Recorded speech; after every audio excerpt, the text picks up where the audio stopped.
welcome. It is July 8th, 2021. This is TJ Walker Live Office Hours, and I am TJ Walker. Thanks for joining me today. I realize that may sound redundant saying my name, but I say that for a reason, because next week I'm going to be on vacation, and I haven't even talked to Barbara JM about it yet, but I need one or both of them to serve as hosts and co-hosts, unless I can figure out a way of doing this from the middle of the Grand Canyon. So special hello to my co-host today, Barb Tomlin, as always, and our excellent Facebook manager for our community here, and JM Ektiari, my colleague at Ultimize and Media Training Worldwide. If two of you could say hello, pop on for a moment. Howdy, everyone. It's a beautiful weekend, or a beautiful day here in Central Oregon. Hello. Hi.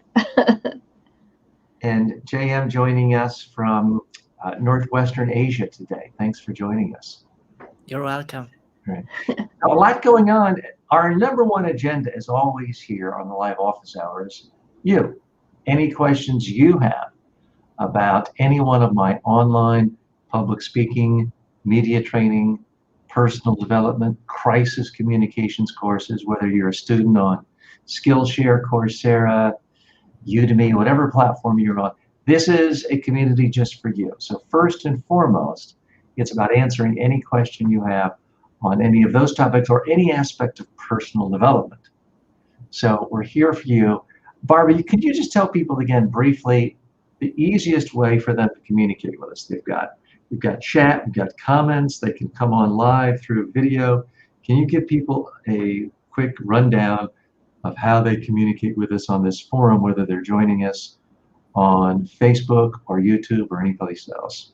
Sure. Thank you, TJ. We are using StreamYard to facilitate our conversations with you today and our live streaming. And so what happens is, if you would like to join us live on camera to ask your questions, of course, you would be a student in one of TJ's courses. And you can go to Udemy to learn about those courses if you're not a student now. But if you are a student, you have been invited to participate in our student community on Facebook. In that group, you will find a link to join us in the studio here live to ask your questions. So we are taking questions just from our students in the group. And we'd love to have your questions. We'd love to have you in the classes. I am one of TJ's students who's taken literally over 100 of his courses, possibly even 200, since about 2016, I believe it is. So I'm a major fan of his. I put the link for you to join us live in the event in our group, as well as in the group posting itself. And it's very easy to do. You can join us with your phone or with a webcam.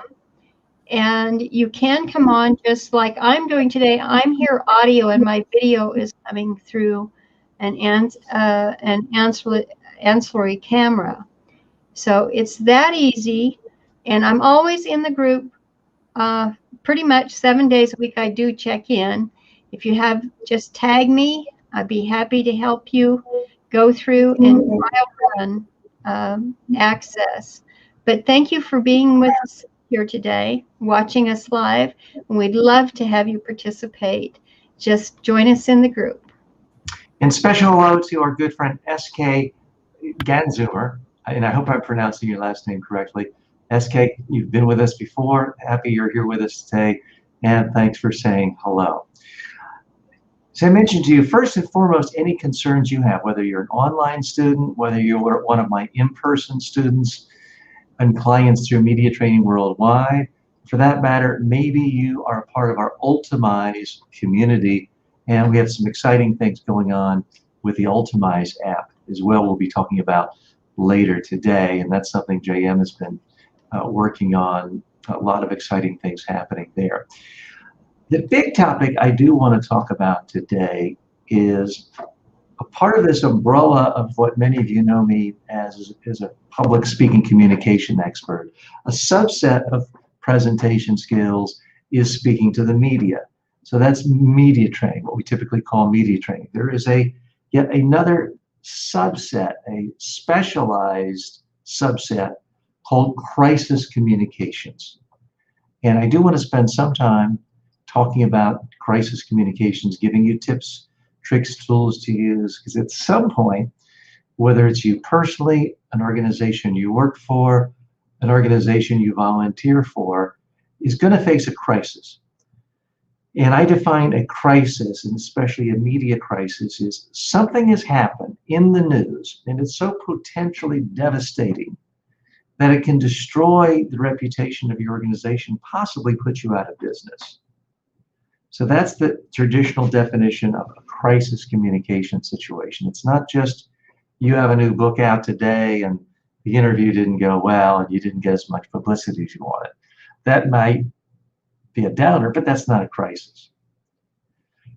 But if, for example, you are the head building inspector in Surfside, Miami, Florida, and you signed off on inspecting a building and it's the largest building collapse with more than 100 people dead in Florida, then that's a crisis for you. So that's one of the things we will talk about.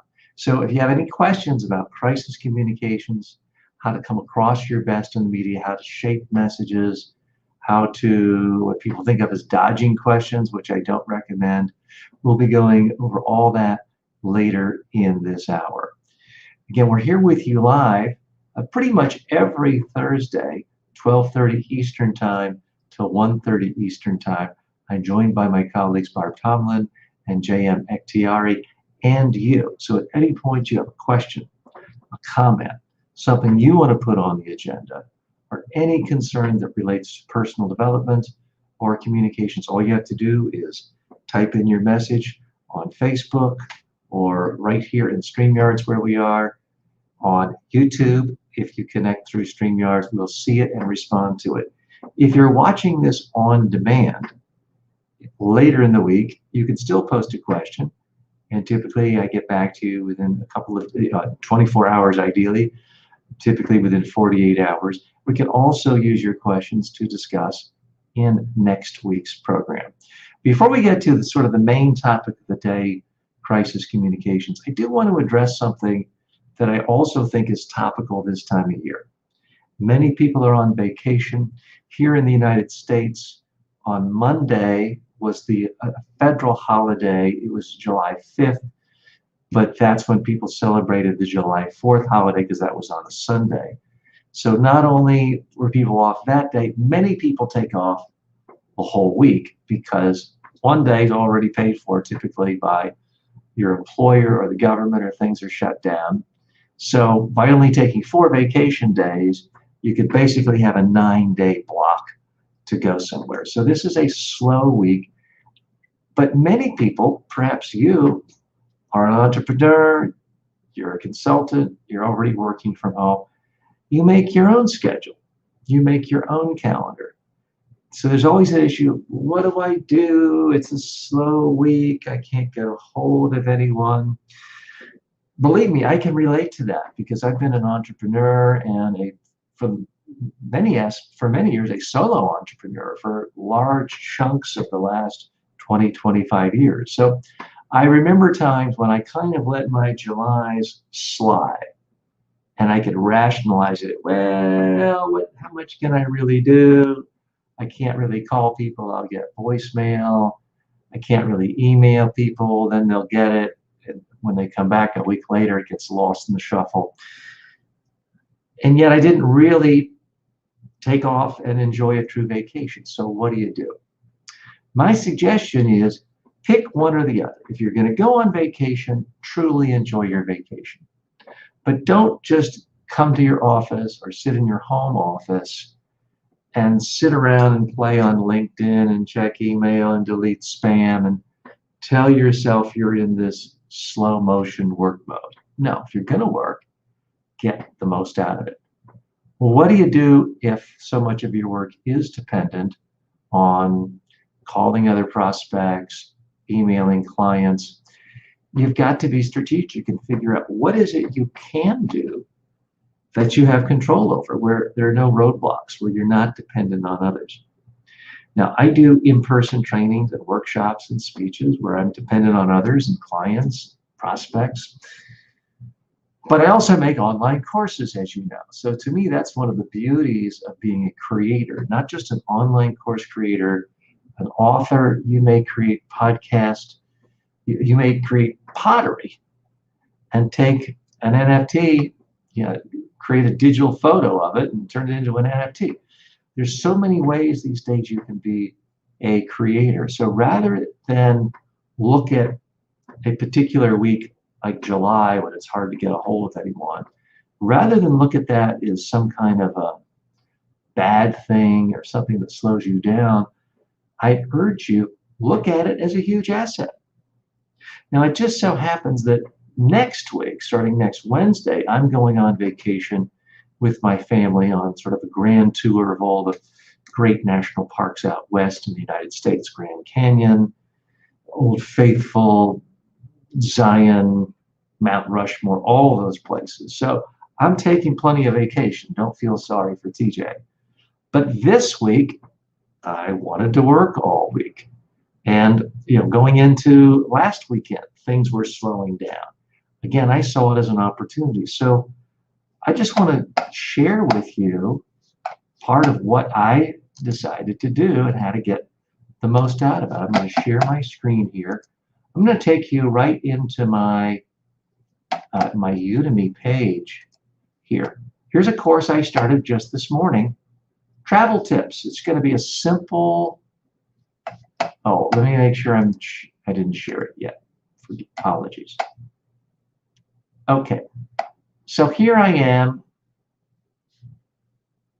just sharing with you my own internal page on Udemy. You can see, if you can read that, the first one, 39 travel tips. I'm just making a simple course. I'm already getting ready to travel. I'm already thinking about travel.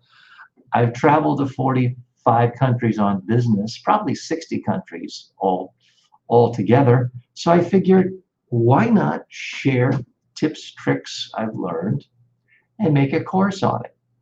Am I going to make a fortune on this course? Highly unlikely.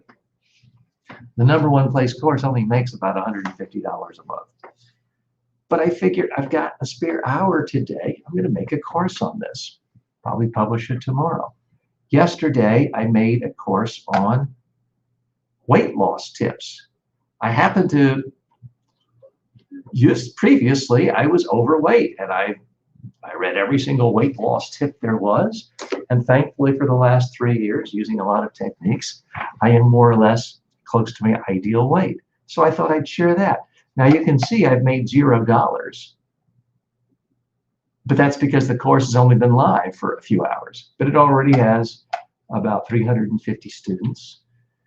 And it's coming in. Now, the next one, I am partnering with someone on a course on Clubhouse. We were talking about this. I happen to have found somebody who's a true expert on it, who spent a tremendous amount of time with Clubhouse. So we are making a course on Clubhouse together. I made 30 minutes of lectures on Clubhouse that more broadly give people advice on how to communicate through audio, why they would want to be involved with audio, how to create the best quality sound, a lot of practical tips with things like don't use speakerphone. So those are all things that I put into this Clubhouse app. I did another short course, just a 1-hour course on stress management. I also did another course on passive income. I did another course on freelance consulting. Now, here's the thing, you see a bunch of zeros here.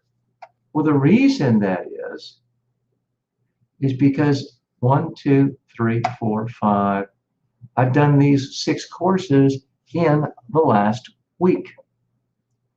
So rather than writing off this whole week of July 4th holiday, I figured, why not make the most of it? And if some of these courses don't become bestsellers, you know what? I still have more intellectual content. I still have more intellectual property. Some of these courses will make money for me 7 years from now.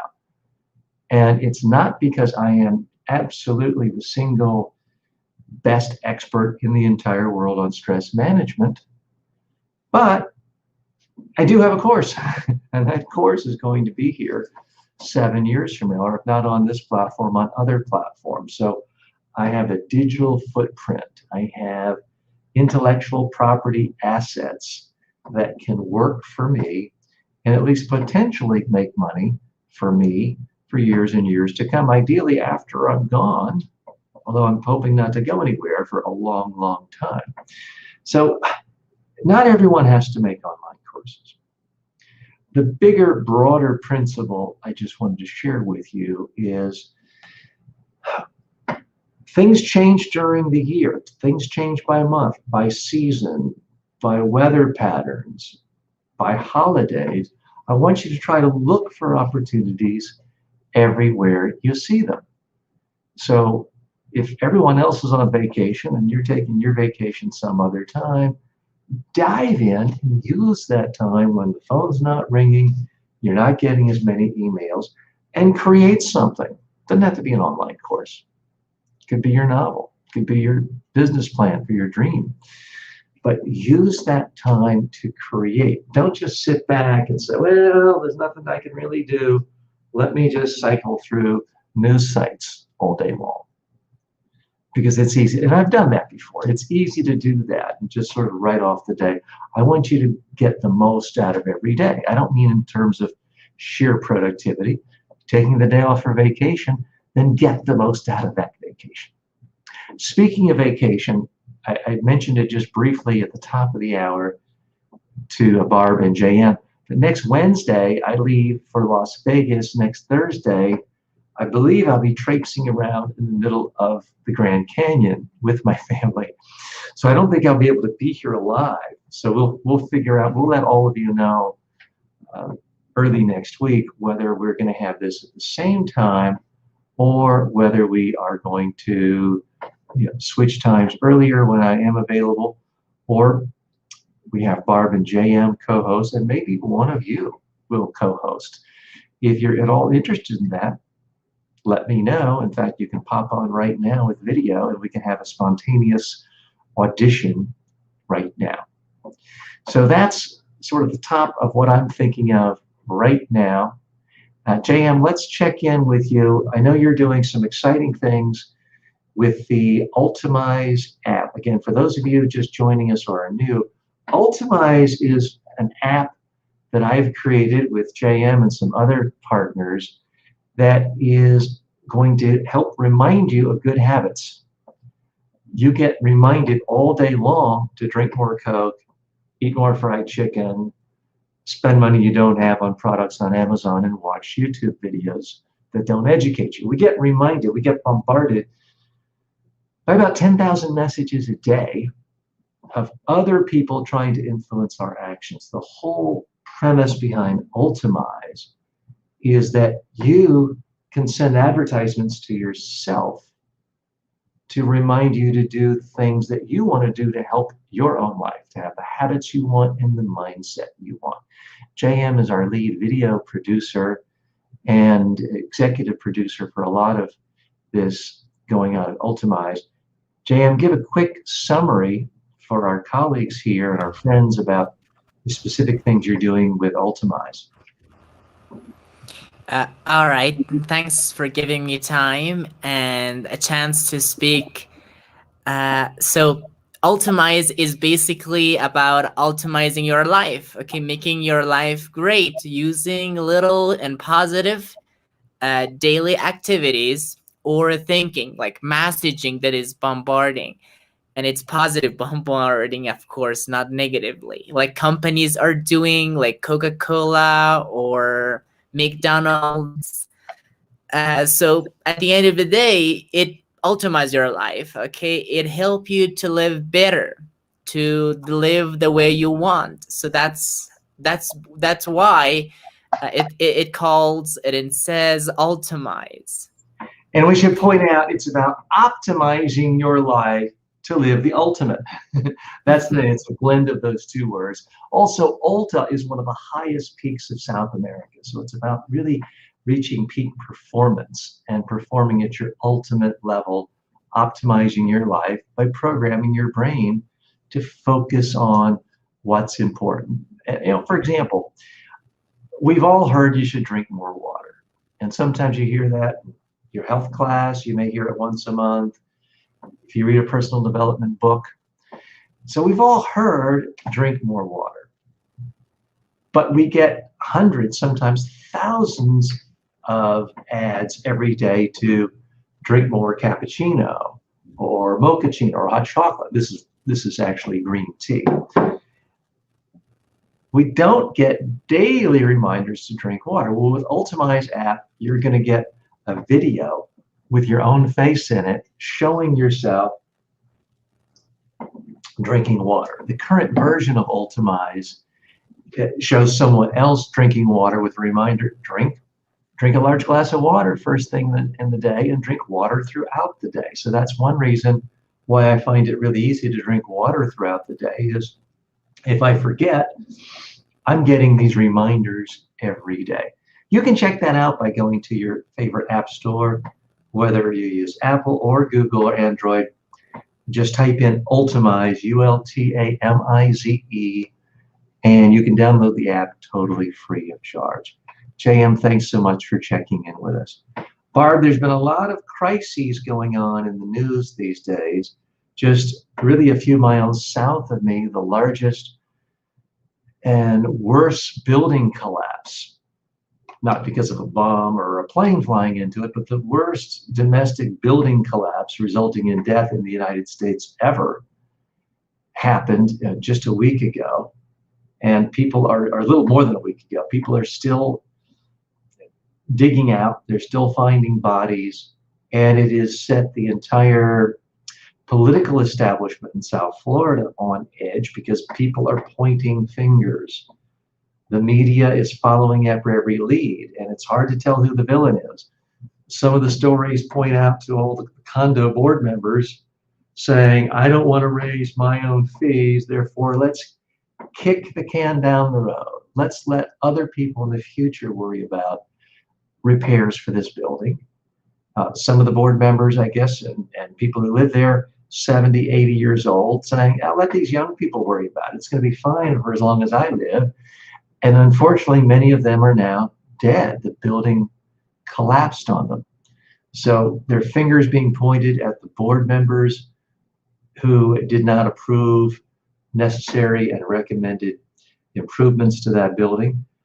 There's a lot of finger pointing at the people who lived in the building, because the board members, many of them wanted 3 years ago to approve costly, expensive improvements to the building, but they were told by their constituents, the people who lived in the building, you vote for that and I'm going to vote against you and kick you out. So some say it's the people in the building who are to blame because they didn't want to pay what needed to be paid. Others have pointed to the city building inspectors, the main chief inspector in Surfside, Miami, Florida, where this occurred, had a very checkered past, numerous bankruptcies, a lot of things questionable about how he essentially gave this building a whitewash and did not actively encourage them to get the repairs made. So a lot of people facing scrutiny here.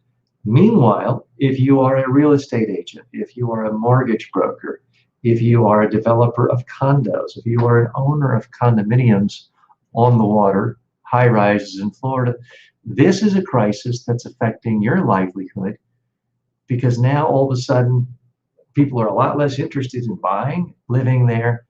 Your valuations in many cases are plummeting. So that's a crisis. I'm here in Florida where bizarre things happen all the time. Hurricanes have gone through, there's been hurricane damage.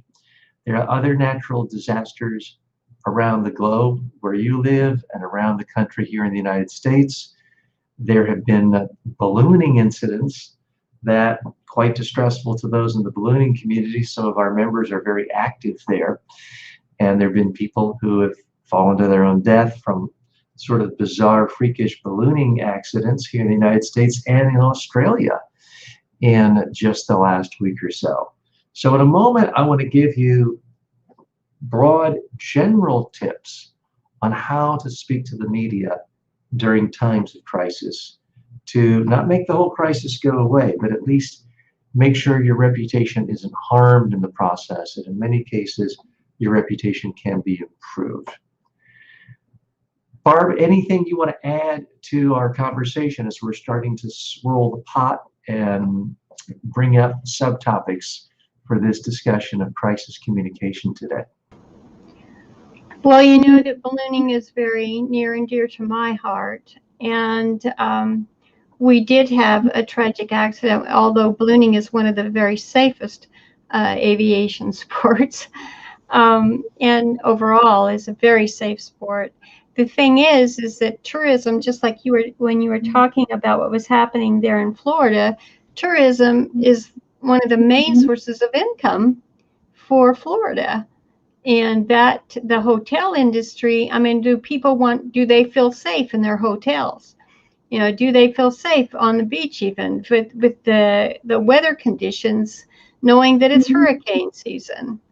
You know, the motion picture industry has made a lot out of our environmental circumstances when we're on vacation, and tend to feed on our fears, especially during the summer months. And so I think crisis communications, knowing how to handle crises and being able to communicate effectively with your patrons as well as the general public and your the people that are near and dear to you who are affected by that. So as I was sharing with you before we went live, I really think it's a major topic that deserves some special attention at this time of year. I will say, and I just want to correct one thing, because it is dear to my heart, is the most recent tragedies that we've had. We had one accident, but we have a mature industry. We have a lot of new young people coming into the industry, but it is a mature industry, and where we have a lot of folks that stage of life, health issues and so forth, that you just naturally lose. So again, those are folks who are leading major businesses, and the ballooning is a tourism attraction business, of course. And if they're in that type of business, it's bound to have a major impact in your state, if you're in the United States, or in your country, if you're the sport is one that is representing your country. And ballooning is popular internationally, countries worldwide. So a lot of times you never hear about a country unless they do have a hot air balloon ride business. So, and of course, my story comes, have been through most of my lifetime affiliated with what has become known as the world's largest ballooning event, where people congregate in Albuquerque, New Mexico on the first weekend of October every year for an entire week of ballooning festivities. So it's very difficult to go through 40 years and not know folks around the world. And so that just doesn't happen. So it's been a really emotionally roller coaster of a summer already, getting up to July 4th. And I think it's a great, you are the master, TJ. That's how I found you in looking to how to deal with crises in communication. So I'm hoping that after your vacation, we'll be able to really dive deeper into the topic and share that with our student community. So. Well, thanks for your kind words, and very sorry for your loss and the loss of the ballooning community. One of the challenges people face in certain crises is that it becomes a media sensation because it's so rare. So, for example, if I mean, today, probably right now, probably within this hour, there's going to be some senior citizen in Florida who's simply going to drive off the road and die because they were 90 years old and die. And I don't mean in any way to suggest that that's not a tragedy for that person or their family members. But you'll never hear about that on the news. They may have had a heart attack. They may have just had a stroke. People just die sometimes, and sometimes it happens when they're driving. But because it's one person in one car and they just pulled over to the side of the road and their heart stopped beating, it gets zero coverage. That happens pretty much every day in Florida. You'll never see it on the news. But if once every 10 years someone is harmed by a shark bite or falls from a balloon, it's going to be front page news, in part because it's so rare. The fact that people die every day in automobile wrecks means it's not newsworthy because it's not interesting. It's not out of the ordinary. And so it's always a frustrating thing for people who are affected by this, because they want to say, wait a minute, you're not being rational. You have a much greater chance of dying from a left-hand turn than you do swimming at our beach getting eaten by a shark, because it's so rare. People die from being attacked by pigs more frequently in the United States than they do from shark bites. So it's a tough situation, and yet if you tell people they're being irrational, you can come across as condescending and insensitive. So that's not necessarily the right way to do it. Let me give everyone what I think are just some basic core tips for how to deal with a crisis that will help them, regardless of whether it is something dog bites man, man bites dog type of story, or the building collapses or something else. The biggest blunder people make is this: no comment. That's right. Trying to hide from the media. No matter what happens, no matter how bad the situation is, if you hide from the media, if you say the words no comment, you only make it worse. We are taught through TV shows, movies, every aspect of pop culture, when a politician, a business person, a head of some organization is saying no comment, hiding from the media, covering their face, leaving the courthouse, it's because they're guilty. They're hiding because they are ashamed. So my first huge bit of advice is, if there's a crisis that affects your organization, do not hide from the media. Figure out something to say and get out front with it. The best strategy of all, don't even wait for the reporters to call you. Call your own press conference if it's big enough. Make a video and send it out to the media. Let the media know, I'm here. We're here. We are accountable. We're happy to answer all questions. We are not hiding anything. When you're speaking to the media during a crisis, it's critically important that you have a clear, focused message. You're not there simply to answer questions. I'm not suggesting you dodge questions and just give people a sales pitch, but you need to have a clear, focused message. If there is something where it's your own culpability or people have been harmed, your first message should be expressing sympathy and empathy for anyone harmed, any loss of life. And you may occasionally have lawyers saying, oh, don't do that, that's admission of guilt. No, you don't have to admit guilt of anything to express sympathy for someone who has been harmed or has experienced loss of life. So that should be the first message. The second message you should have is, what are you doing now to make things better right now? If half of your building is collapsed and people are missing, then your message should be, we are evacuating the other half of the building and the people in the perimeter. Let people know that you're aware of the problem, that you are concerned, and that you are actively trying to do everything you can to keep this problem from harming anyone else. The third message, typically in a crisis situation, is what are you doing to try to make sure this problem doesn't happen again? If your building has just collapsed, to say, and we've now reached out to all federal authorities, state regulators, city officials, asking them to come here to do a thorough analysis to figure out what happened so we can prevent it from happening again.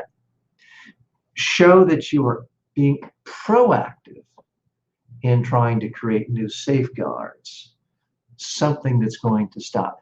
The classic corporation that is held up as having done such a good job was the Tylenol company. The Tylenol company, this is way back 40 years ago, experienced tampering with their product. Someone opened up the product, put poison Tylenol pills, people consumed it, and I believe several died. Now, the typical corporate playbook would be ignore the media, threaten lawsuits, hide. They didn't do that. They came out very quickly expressing sympathy. They instantly recalled every single product around the world, even though there was no evidence that this had happened, I think more than 1 or 2 locations. They recalled everything, so they took immediate action. And then they set a new policy of we are now going to have this special protective layer. I forget what it's called exactly, but a bubble seal so that you will know if this has ever been tampered with. And by most estimates, they actually improved their reputation. At some point a few months later, their stock went to an all-time high, their parent company. So they took something and showed the public that they deserve trust, even when bad things happen, even when there's a tragedy. You cannot stop every tragedy or disaster or crisis in the world. You can have an impact on how you react. And the Tylenol people reacted in the right way. Now, interestingly, what people forget these days is the Tylenol people took 24 hours before they talked to the media. These days, that would be considered the death. We're in a kiss of death. We're in a much faster paced media environment now. There's no longer 24-hour news cycles where one newspaper comes out a day and the nightly newscasts go on at 6:30 and that's it. We now are in a news cycle where every second is a news cycle. So you wouldn't have that luxury of coming out 24 hours later. So you need to have something come out quickly, very, very quick, certainly within an hour. And the ideal scenario, as I mentioned earlier, is you do not want to wait for reporters to call you. Don't go into hiding and say, take the phone off the hook. We're not here. Let's hope they don't call. No. You want to use this as an opportunity to communicate with your customers, your clients, your community, your stakeholders, to let them know, okay, this happened, you're hearing it from me. Here's what we're doing it to make it better short term. Long term, here's how we're going to prevent things like this happening. At some level, it's just like a relationship with a small child in your house. If your child knocks over your favorite vase, tries to hide all the evidence, and when you notice it's not there, I don't know what you're talking about, I didn't see anything, you're going to be much angrier than if your child came up to you and said, I'm very sorry, mommy or daddy, but this accident occurred, I've swept it up, everything is here, I don't know if it can be repaired, I'm very sorry. The average parent is going to look much more favorably on that second child rather than the first child. And it's exactly the same way in the real world with crisis communications, whether it's a part in your plane was defective and a plane has gone down and now people are dead, whether it's a helicopter that went down. Helicopters are another one. And that is an industry that faces similar issues that the ballooning industry faces, that the beaches and sharks face, in that because it's so unusual and because it's visual, it gets so much more attention. I'd be willing to bet that if you went on your street corner, or I went on my street corner here in the middle of Delray Beach, Florida, and stopped 100 people and said, what's more dangerous, a quick drive to your grocery store or a helicopter ride? Which would make you more nervous? I'm pretty sure about 99 out of 100 people would say, oh, well, the helicopter, those are much more dangerous. You hear about people dying in those all the time. And yet when you look at it statistically in terms of deaths per mile, car travel is so much more dangerous than helicopter travel. But again, when someone dies in a car crash, it's obviously a tragedy to that person, to that person's family and friends, but it doesn't make the news. When someone dies in a helicopter, it's newsworthy because it's visual, because it's rare, because you've got this picture of this thing that right before he crashed. So it tends to get a lot of attention. I mean, that's an issue near and dear to my own heart, because I'm about to go, as I mentioned to you at the top of the hour, to a vacation out to Las Vegas and the Grand Canyon. I'd like to take a helicopter ride with my daughter throughout the Grand Canyon. My wife has seen one too many stories about helicopters crashing, so she is convinced it's too dangerous. When in fact, being on the bus going around the Grand Canyon, statistically speaking, is probably going to be much more dangerous. So any of you have any advice for me on how to communicate something like that with a family member, I would love to hear from you. Barb, I know whether it's been 9/11 or other issues, you've had a lot of experience helping organizations, causes you believe, organizations you support during their times of crisis. Wondering if you could share some of your tips as well. This is, like I said, at this particular time is particularly raw for me. I think the most important thing you can do as someone in being supportive is listen. Listen and take notes, because through listening to other people's stories, you'll be able to find the path of the way to offer comfort and offer wisdom if you've got skills that will help open the doors. For instance, in our ballooning community, I run a very large ballooning community on Facebook, and I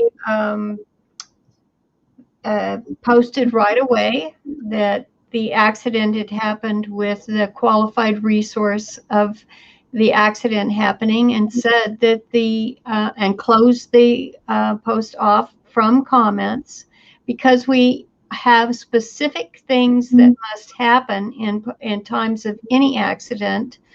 And in a situation like that, the National Transportation Service Board and the FAA get directly involved. And so everything has to go through them, and there's proper reporting and so forth and so on. So I just, from the position that I was in, is to try and counsel folks to just stay quiet and let everybody do their work, and to give the comfort to those who have been directly touched by the incident.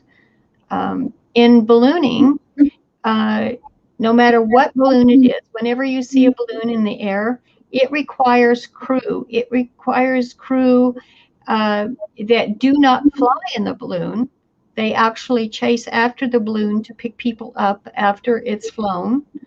And so there's always additional crew members there. And so they're impacted because they are watching the balloon in flight, and also communicating with the pilot during that time. So those people are impacted as well. And in this particular instance, it was in an area where balloons fly all the time. It's also in an area in central New Mexico. We're known for unpredictable winds, weather that just, it's the will of God at some point in time that they come out of nowhere. There have been country western songs written about the mysteries of these kinds of things. And it just, it happens. But the police, all of our support services are, to me, in my opinion anyway, they're on top of it and paying very close attention. The thing that you and I, because we've been involved with technology all of our lives and been very supportive of using technology tools to communicate, is that what we are faced with today is just the general public taking out their phones, smart devices, taking photographs, taking and watching things through their smart devices, through their camera lenses, and so forth, because there's the beauty of things, of activities in the air, things that we're watching. So all of that has an impact. And the thing that the public has to remember to do is to stay, out of the way and let the professionals handle the situation in the time of crisis. But at the same time is be responsible as a human being, as a citizen, as a tourist. These are the types of things. Don't want to make yourself a YouTube star or what. I mean, the human nature, you help me with this, TJ, is just the human nature is, oh, I have to capture this because I'll become famous or whatever. Is be a human being, be compassionate from where you're at. And so basically it's just sticking to the facts and making sure that, you kind of can dispel any kinds of activity that would be harmful to your industry, to your community, and to the people involved. And sometimes you're just asking yourself, but I want someone else to take a video of me doing that. If I'm falling from an airplane and someone's just, happens to be bird watching and shooting video and they see that, I understand perfectly it's human nature. So, well, that's weird. Let me get where that is. But if I fall on the ground in front of them and go splat, they don't have to put all that footage on their Facebook page to make the point. Maybe, show some of that, showing you following would perhaps be a little more sensitive. It is an unfair fact of reality that some crises are more visual in nature than others, and it therefore gets way more attention. And some tragedies are happening behind closed doors. One of the worst tragedies is happening right now. People are dying in their own homes from heat, but it's one at a time, different homes, apartments, trailers, you name it. But more people die from heat stroke and heat exhaustion in their own homes each year than die from 9/11. And yet it gets so little coverage because there are no TV pictures. So that's the flip side of crisis communications. How do you get people to pay attention to a crisis that doesn't have pictures? That's a whole other challenge. And sometimes it requires being creative and holding a press conference in a way to dramatize things, because you need people to take things seriously if something could threaten their life. So that's another part of the whole crisis communications. It's not just when you've got more attention than you want. Sometimes you want more attention. You have to go out of your way to captivate people, to get them to take it seriously. Otherwise, more people can die, more people can be harmed. Everyone likes to think of themselves as rational, and I pride myself in rationality, but we're all human beings. We are all irrational at some level. I know rationally, I've looked at the data, I've looked at the facts. I know that driving to the grocery store, certainly driving from where I live in Palm Beach down to Miami, is statistically more dangerous than me jumping out of an airplane. I've looked at the data. But emotionally, I'm still irrational too, because I have a friend. She jumped out of an airplane 25 years ago. The wind, you were just talking about the winds, Barb. The winds changed. Her parachute went into a spin. It didn't slow her down. She landed in a tree, crushed her face. They put her back perfectly, but it caused massive neurological damage, memory problems. And when she sees someone, she can't recognize them for about 5 minutes. So that's what I think of when someone says, TJ, do you want to go skydiving? Because there's a part of me that says, I want to try everything in life. I've traveled the world, I've been to most continents, I've gone snorkeling and scuba diving, I've done a lot of things, but I haven't gone skydiving. And in part, that's because I can be irrational too. I'm sorry. When you said that, it reminded me of my own fear of flying in a balloon. I had been involved in the industry for over 20, probably 25 years, I think, before I took my first balloon ride. Oh, really? I had no idea. So, and neither did anybody. And I had pilots from, I mean, very, very well-known pilots and the cream of the crop, as they offer me a ride in their balloon, to take a ride with them and have my first ride with them, and so forth and so on. And it wasn't until 2001 that I finally decided to go up in a balloon. And so that at that stage where I was in life and what was going on in the world, is I said, I am going to choose to be fearless, because things that happen to each of us, it's not going to be the same. What happened to that girl, what you are fearful of happening to you, you really have to let go. Is it your time? And I think that since 2001, when I did the first balloon ride, let me just briefly say for anybody listening in, to me, it was the closest to God on earth that I have ever felt. To be that high up in the sky, in the peacefulness and the beauty that lies beneath, when you can see the world below you, and know that you're floating there in the clouds, it really is divine. And you definitely, I have been up with many folks, you don't feel the fear once you're in the air, for sure. But I was fearful for losing control. I've always been a control freak, as people have labeled me as such. But I thought, I can't control where the balloon goes.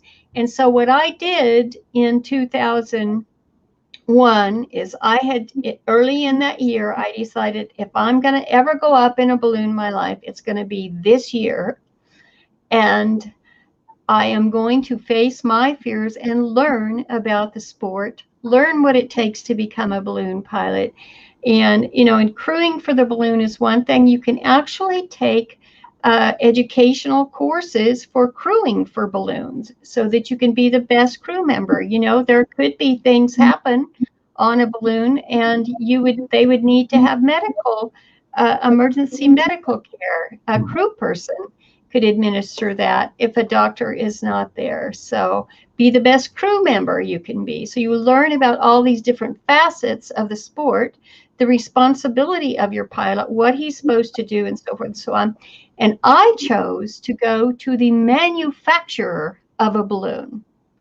I wanted to know exactly how it was put together, see it done, and know exactly. And I was like, wow, all of this put together for my safety, for my enjoyment, and to have this experience. And I thought to myself, 300 years, ballooning has been out there long before any of us were ever here. And people have lived to tell about it all the time. And it is a very positive thing. And so I face my fears that way before going up. And I turned it into a story that I could live with for myself and share with my family and friends from that day forward. And it made all the difference in the world. I went up in the balloon 3 times that week because Wow. once you do go up, you find Awesome. out. Yeah. So I have to echo something you said. I think I've only been up in balloons twice, in Northern California and Australia. And I will say it's a completely different experience than being in an airplane or being in a high building, because it's so quiet and it's so slow and floating. It really is very peaceful. It's a special experience. I do have to ask you, I mean, I certainly know people who are fans of football for 25 years and never played football, but I am curious, what even made you be interested in ballooning if you hadn't gone up in a balloon? Because it's one I think of as people only being interested if they're doing it, like boating. Was it just the visual splendor, you like looking at it, or what was it that attracted you? What kept you around for 25 years, I guess is my question. oh no, we only have 4 minutes left. There is no way we're going in that story today. I have been involved in ballooning since the 70s because one of the original pioneers in ballooning knew my father.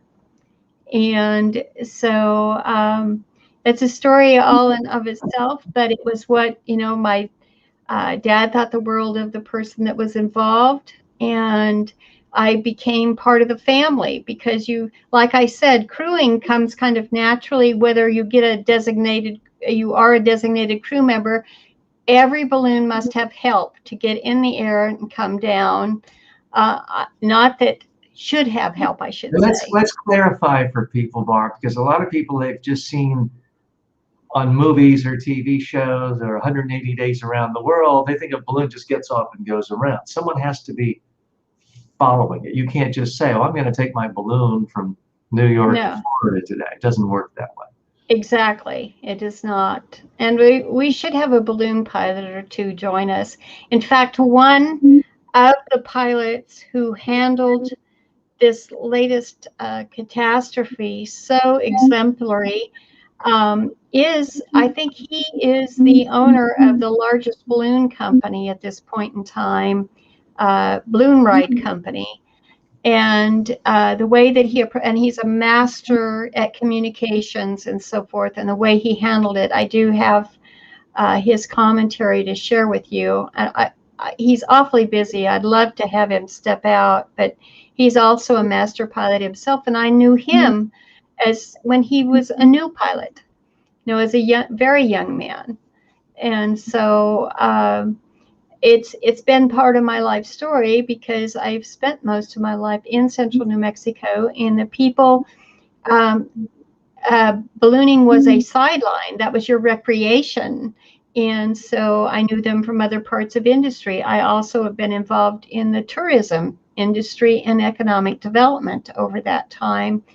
And there's nothing like touring a property or a community in a hot air balloon, because you can see everything. And as you said, you see it at such a slow pace, a quiet pace.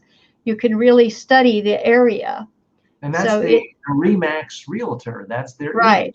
Hot air yep. Right. I never really thought about it that way. But yes, exactly. And it is a visual splendor. I've been to Albuquerque on my way to Santa Fe a couple of times. It just was a coincidence where the ballooning was going on. So I would see them on the ground sometimes, and as well as the sky. It is beautiful when they're all up in the air. Yes. Yes. Well, every October, so if you can schedule your trips to where you can take your family out on the first weekend of October through the second weekend, the second Sunday, we have the ballooning event. We had 1 year, we've had off here, this because of COVID. We did cancel last year, and we're having our 49th event this year, and our 50th anniversary will be next year. Mm-hmm. Yeah. Great. Well, I wish you and the whole ballooning community the absolute best. I'm TJ Walker on behalf of Barb Toblin and JM Ektiari and everyone here in the community. I want to thank you for spending this hour with us today, whether you are here with us live or watching us on demand. Again, we're here most weeks this time, always available to you to answer any questions you have about any of our online courses, or any aspect of communication or personal development. I'm TJ Walker. See you next time. Thanks.